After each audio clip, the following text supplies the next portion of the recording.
Thank you. So now moving on to item 11, the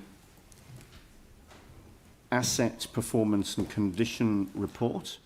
So Piers, welcome to the table. Now we've got two reports, items 11 and 12.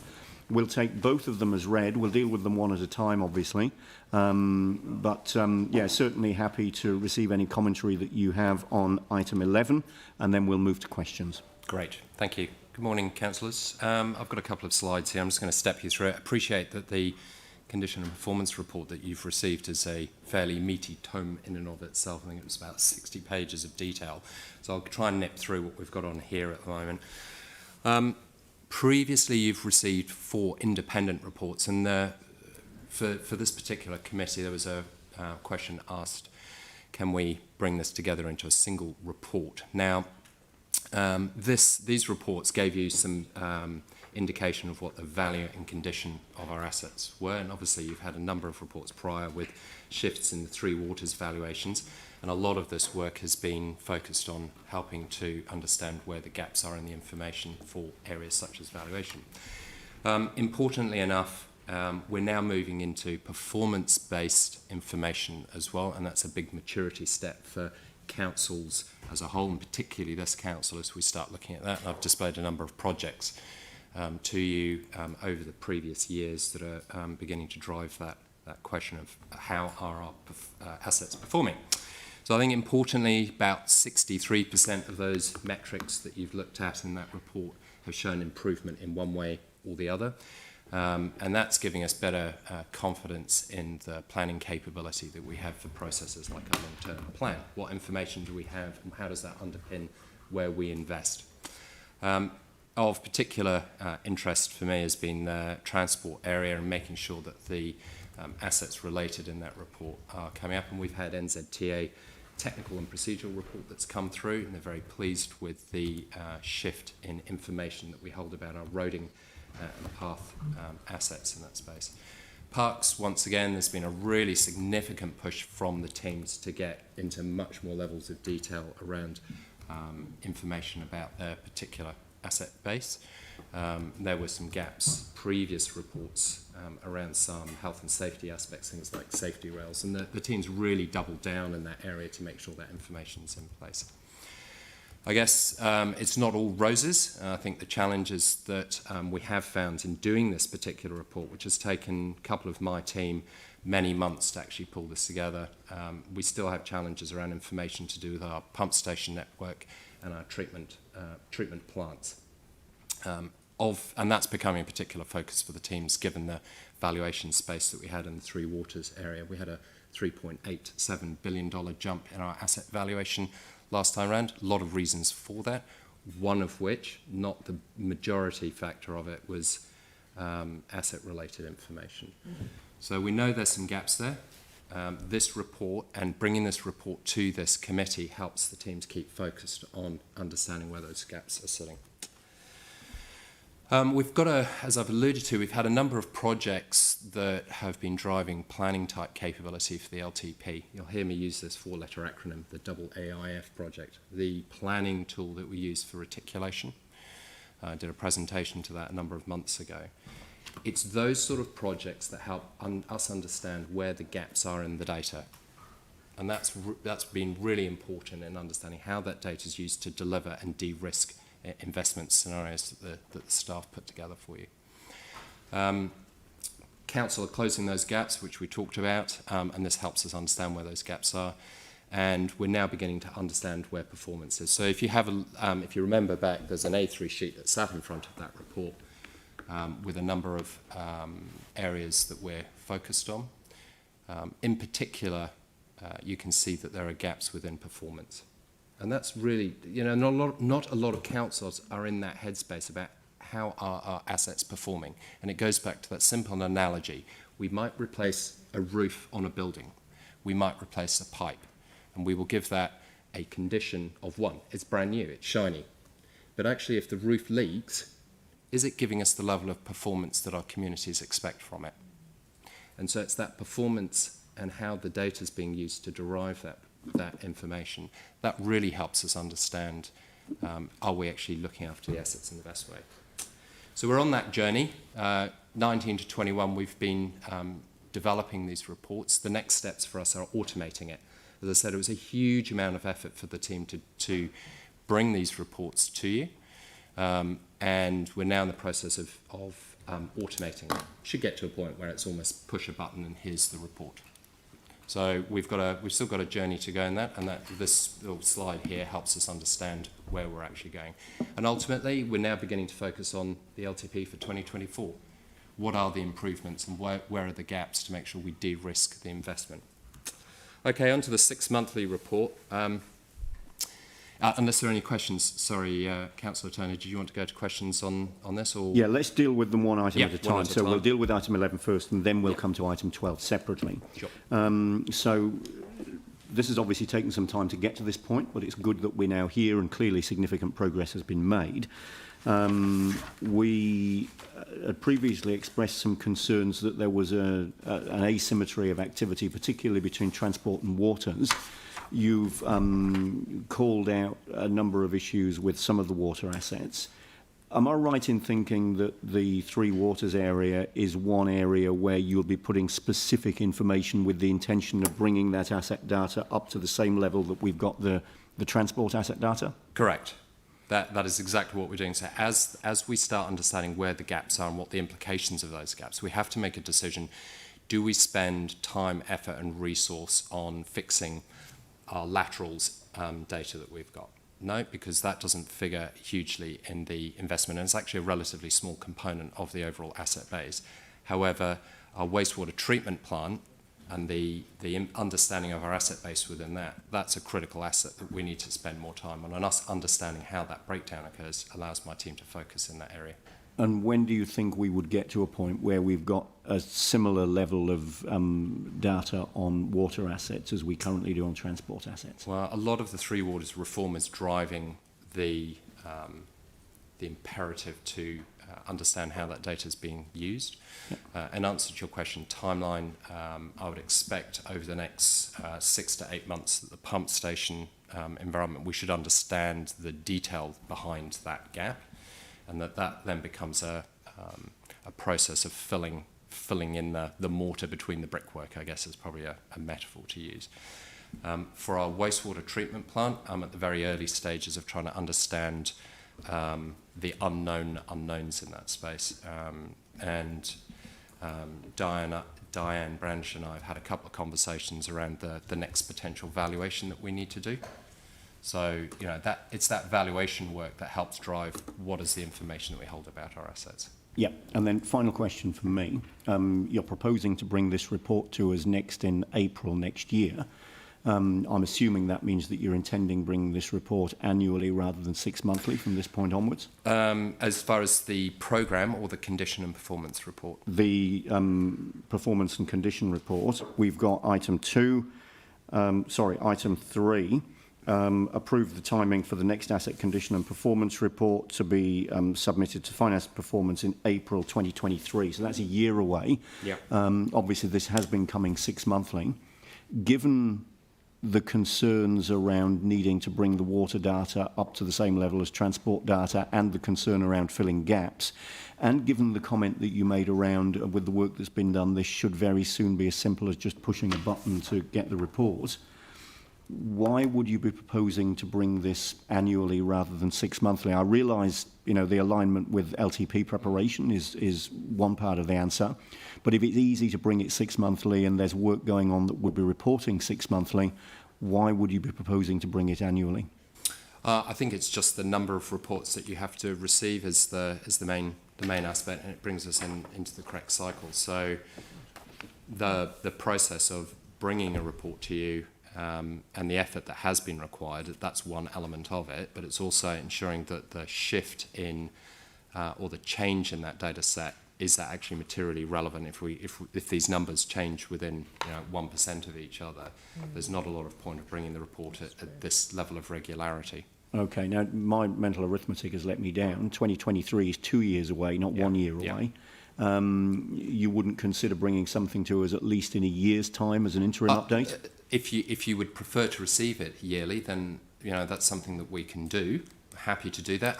What we could do to lessen the The paper burden is to do it in more of an exception report to say, we will bring you the changes that have occurred, or the significant changes, of which I would suggest that pump stations and the wastewater treatment plant might be an area that you want to understand a little bit more detail, and we may have that detail by that point.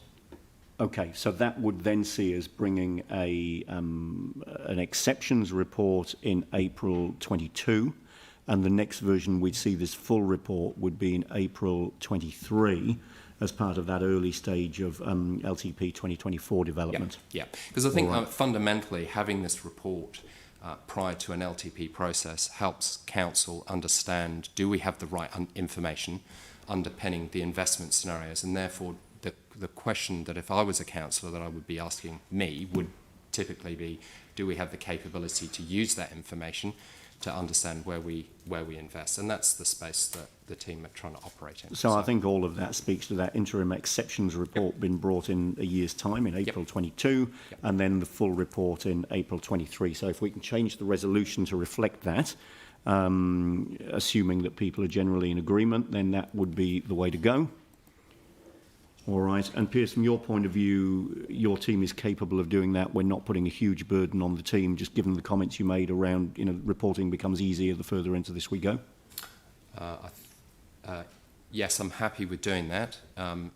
The challenge being is to develop the system capability to get to that point, and that's the priority for one part of my team at the moment, to deliver that press button. Yeah. I mean, given that we're talking a year away, you'd anticipate there would have been some progress in that space in the meantime? Yeah. All right, great. Thank you. All right, so is there anything else on item 11 before we move to item 12? Sam and then Yanni. Yeah, thanks. Yes, I'm just trying to understand at a really basic level. So, using that roof analogy you had, does that mean things like when we get this report back again and you've done more work on it, we will get to the point where we're preventing things like that Akara sort of issue when you're talking about bricks and mortar? So, are we getting down to that level where you will genuinely know if there is an issue? I'm just trying to see because I get what you're saying about the valuation uplift, but as you said, the driver behind that was actually, a lot of that was unit rate changes and that which pushed it up. Correct. But where does this tangibly lead to? That's the... So in all aspects of our business, particularly at this level, you're about trying to manage that risk element. So the more information that we have to an appropriate level, because there's a cost trade-off to the amount of money that we invest in that helps us de-risk the business. Would it have directly helped Akaro? I can't really talk to that at the moment. I think that is a very complex area. Even just at a practical level, though, those kind of assets is what I'm trying to get to. So there'll be so we'll get to the point where you've done this work, and there'll be, with more information being fed through, so that the tangible outcome is we can identify these issues a lot more proactively than we currently can. You can only manage what you know about. Yeah. Without sort of getting into it, I guess the frustration is though even in my time here, we keep talking about this. I'm just trying to see when we get to an end date on where a lot more of that information is available. Well, I mean, as you can tell from the report itself, there's been significant improvement across the realm, so to speak. Is it ever going to? Am I ever just going to be able to hang my coat up and say we're done? No, it's a constant process of keeping the teams focused on working on the business to improve the way that they're working in the business aspect. So I'm not sure whether that really that's answers. okay. Yeah, that's fine. Thanks. Thank you. Yanni. Yeah, I mean, it's a similar line. If I go to the water supply, and we're told in terms of the pump stations, water supply pumping condition grade, and it's on page 129. Right.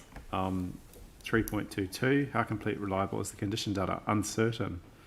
And then we've got 28% of water supply station assets not having a start-up date, the backlog, and an understated valuation data. We have assessed the water supply data as uncertain.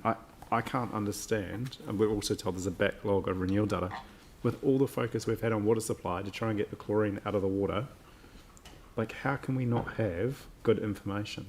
Like, didn't we just go through this whole issue with the contractor and have this huge problem because of it, and yet nearly, 2-3 years on, we've still got uncertainty. Mm-hmm. How are we managing that from a risk point of view? Because it would seem to me that would be one of the top priorities, and yet it doesn't appear to have been so.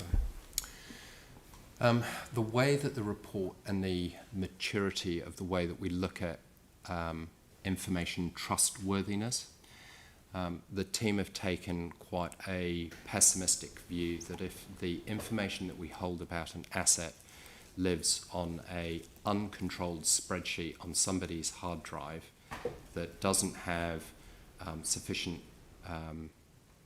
breadth of visibility across that information, we don't consider it to be as trustworthy as having information in SAP or a GIS systems. So we take a pretty hard line to say that when we're making critical investment decisions, that having information that's derived from an uncontrolled spreadsheet that sits on Bob's desk, I don't consider that to be, for the purposes of this report, to be appropriate to bring to this table. The usage of some information to derive investment, the teams work with the information that they have and they make the best decisions that they can. As far as why haven't we fixed some of these problems, it's these reports that help us understand where the problems are. Okay, And so that- what resolution do you need from us to get the water supply network condition data to a point where we can have certainty in it? Well, I guess this is where the exceptions report comes in. If there is a resolution that says that you need to see a better understanding of that, the information around specific assets, I don't think there's a lot of value in saying just bring all the asset-related information up to a perfect level, unless you happen to have some funding that I'm unaware of. The focal area around these, as I said, it's wastewater treatment plant and it's pump stations. The teams are already focused in that area now that they understand the implications of how that information is being used or not used. Sorry, so when will we get the backlog sorted? For So the framework was agreed to last week as to how that backlog will be filled. It's not just a case of put a list in and upload it to the system. Okay. They have to agree to the framework of how that information is going to be used. Otherwise, that will drive a lot of cost. So I guess it's a bit like the point Sam's making though, is like, this is really valuable information, but you know, we're currently spending money on all sorts of things, doing a long-term plan and having a resident survey. So I guess what I'm interested in is like, how does this information guide what we invest in as a priority based on the presentation that we had from, and sorry, I can't remember the woman's name, which was an excellent presentation that said, if you've got things deteriorating, you know, you need to fix them rather than keep building new things, which is what we've been, you know, just last week we approved a few nice new road improvements, and yet we've got things that are chronically failing that are not being addressed because we don't have the information. Well, it goes back to a question that I had at a previous committee meeting. Your involvement and interest in the information that underlies how these processes run is part of that value proposition. The team's already focused on driving that information uplift. We can always do with more resource and investment in that area. It comes back down to prioritisation within the organisation as to where this sits. Do we build do we invest in a road or a footpath, or do we invest in the information about that road and footpath? And there's a constant balancing act between effectively back office investment and front of office pathways, pools, libraries, etc., that the communities want to see. And that, I guess, is the balancing act that you have when you're trying to look at investment in, you know, IT enablement and digital citizen. That is another perennial challenge of how far do we invest in that compared with building a structure or investing in renewal. So it's not an easy question for me to answer in that give me $1 and I can deliver you a very specific outcome. We know where the priorities are, and that's what this report is here to highlight for you. So do we have any, sorry, final question, do we have any sense of when the water supply pump stations, that data we can have certainty in it? I would expect by the end of the calendar year, that data set should be at a much better state. As I said, this week the teams have just, I believe, have finalised the structure of how that information is going to be entered. And nothing we can do to speed it up?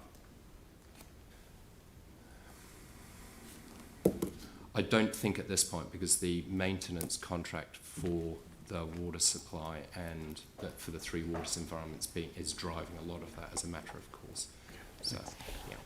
And all of that speaks to getting that reported back to us in a year's time, once that work has been completed by year end, having it reported to us in that interim exception report that we referred to before. That all makes sense. Any further questions? Anne? Kia ora. Yeah, thanks, Piers. Just 1.1.3 on page, I don't know what it is, 144.